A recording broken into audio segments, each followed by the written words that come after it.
नमस्कार, वणक्कम, सत श्री अकाल। कैसे हैं प्रभु?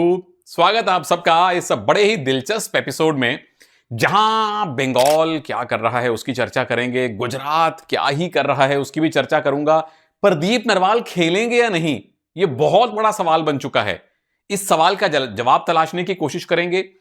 पिछले एपिसोड में जो मैंने सवाल पूछा था उसका जवाब दूंगा, एक नया सवाल पूछूंगा। और चूंकि ये वीडियो मैं जयपुर से बना रहा हूं, तो जयपुर पिंक पैंथर्स के शुरुआती 2 सीजन्स के कैप्टन नवनीत गौतम की आपको कहानी सुनाऊंगा। स्वागत है आप सबका सुनील के सूत्र में।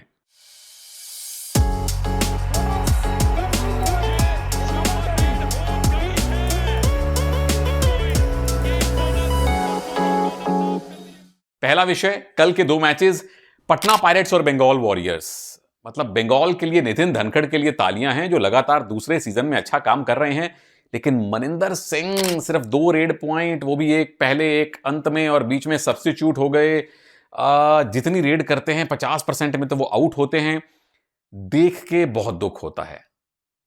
खुशी होती है पटना के यंग रेडर्स के लिए, इस बार संदीप को मौका मिला, वो चले। देवांग कयान तो मतलब शान बन गए हैं पटना की। 52-31 से आपने बंगाल को हराया है।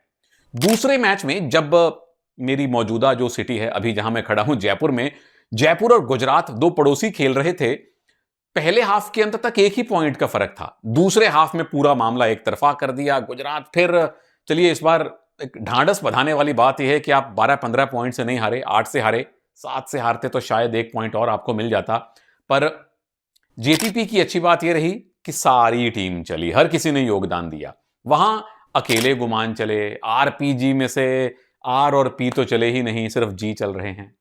हम जी जी जी जी जी जी करते आगे आ जाते हैं। और पहले मैच की चर्चा करने से सबसे पहले जरा पॉइंट्स टेबल भी आप लोग देख लीजिए।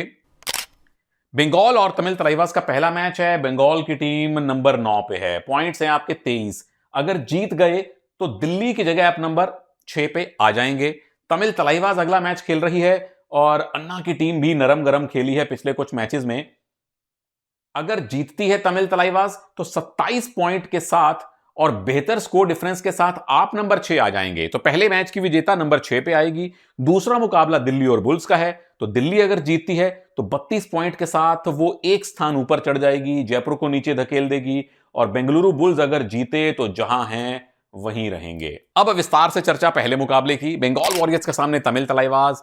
बंगाल पिछले 5 में से सिर्फ 2 ही मुकाबले जीते हैं। तमिल तलाइवास लगातार 4 मैच हार के आ रहे हैं। 9 में से 3 मैच जीती है बंगाल, 4 हारी है, और जो 2 टाई हुए थे अब वो परेशान करना शुरू करेंगे आपको।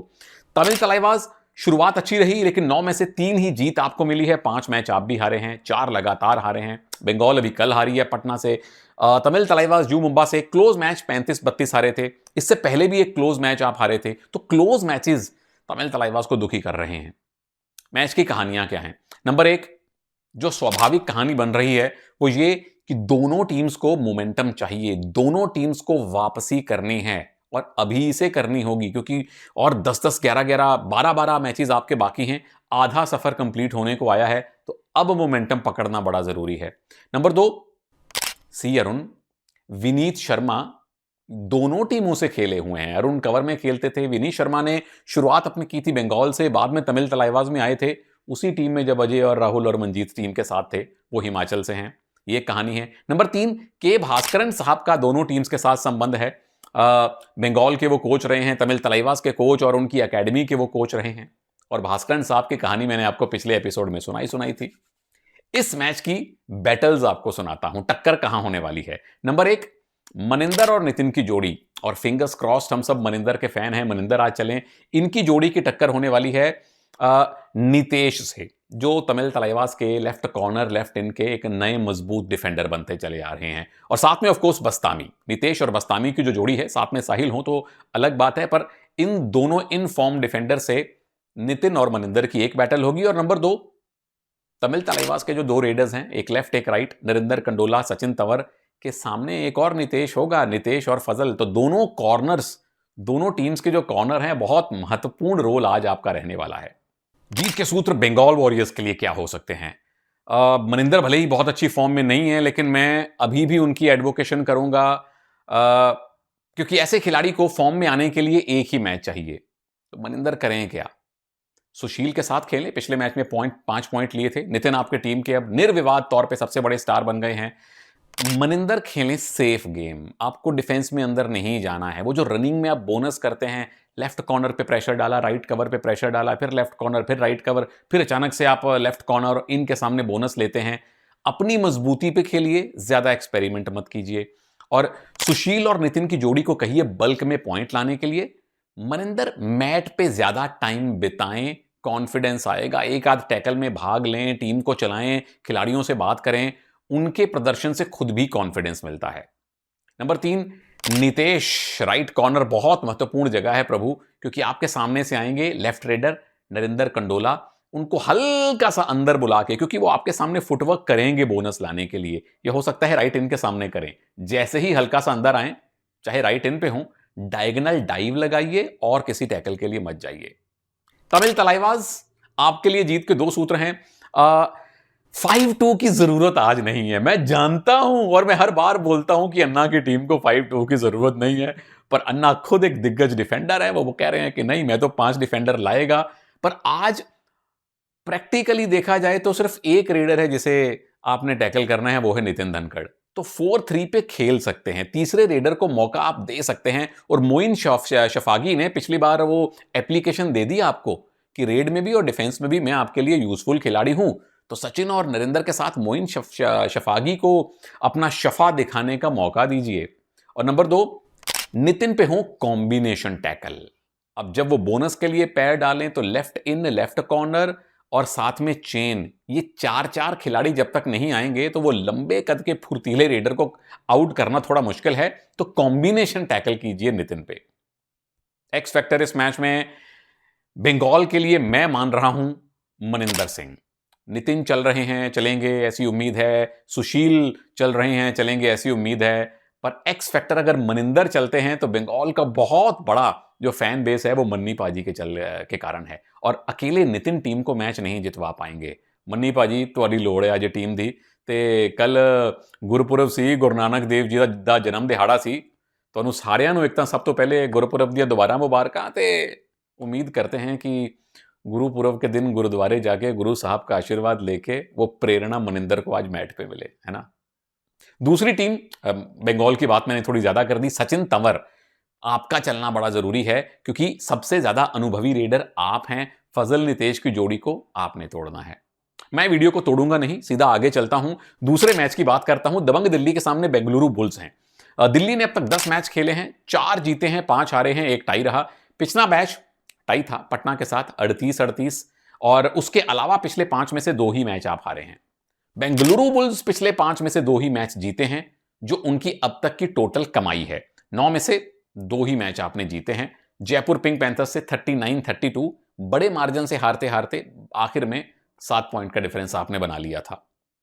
मैच की कहानियां, नंबर 1, ये बदले का मैच है दबंग दिल्ली के लिए, क्योंकि इसी सीजन जो पहला मैच हुआ था बुल्स ने दिल्ली को 34-33 से हराया था। क्लोज मैच था पर बदले का मैच है। नंबर 2, गुरु बनाम शिष्य की टक्कर है प्रभु। पहले 2 सीजन तक जोगिंदर नरवाल इसी बुल्स में खेलते थे।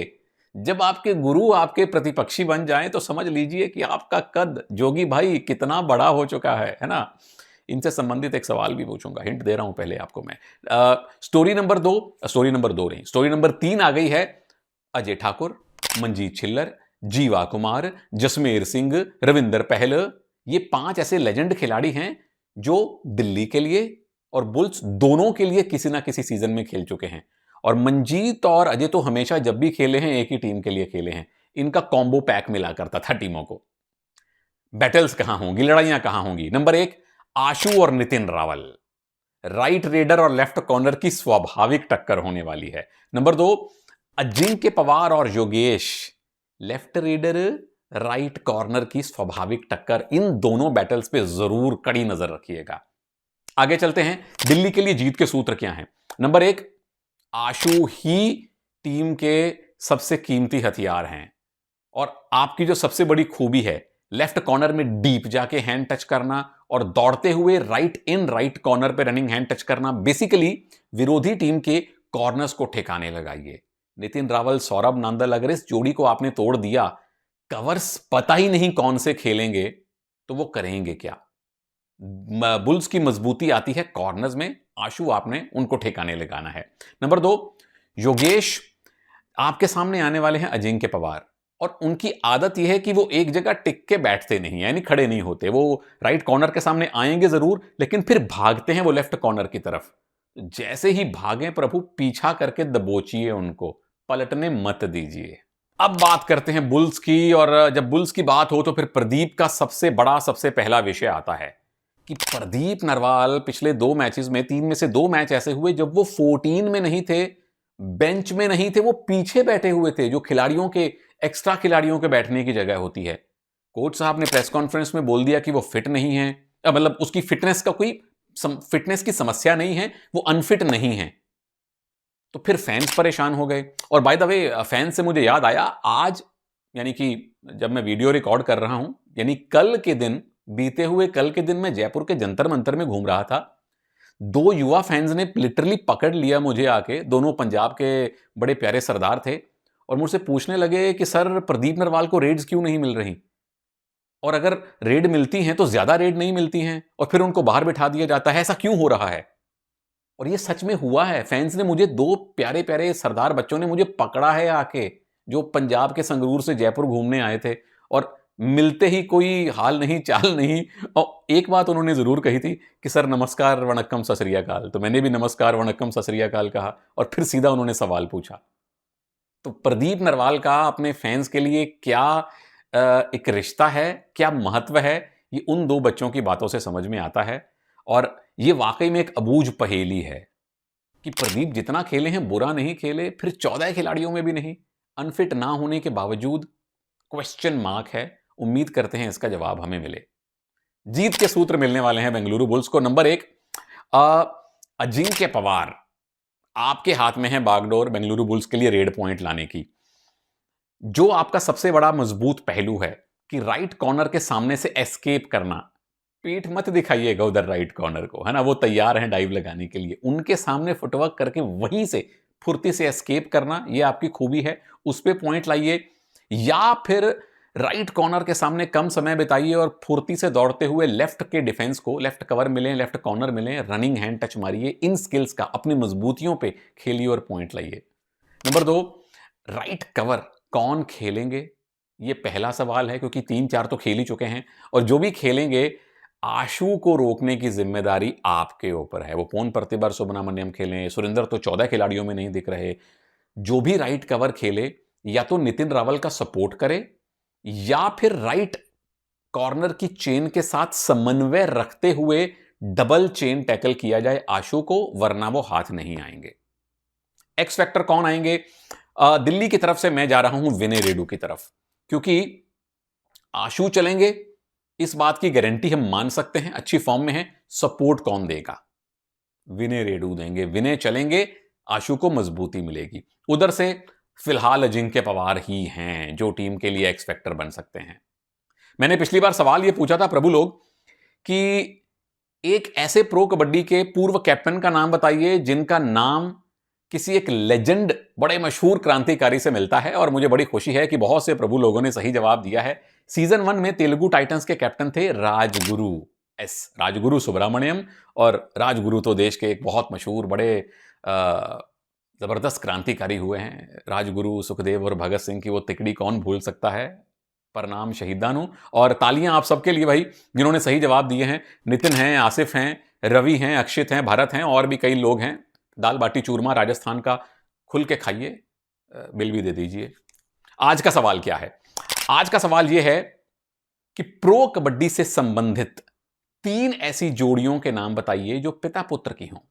वैसे तो मैं 4 जोड़ियां गिना सकता हूं, चौथी का अनुमान आप नहीं लगा पाएंगे। चौथी का जवाब मैं खुद दे देता हूं।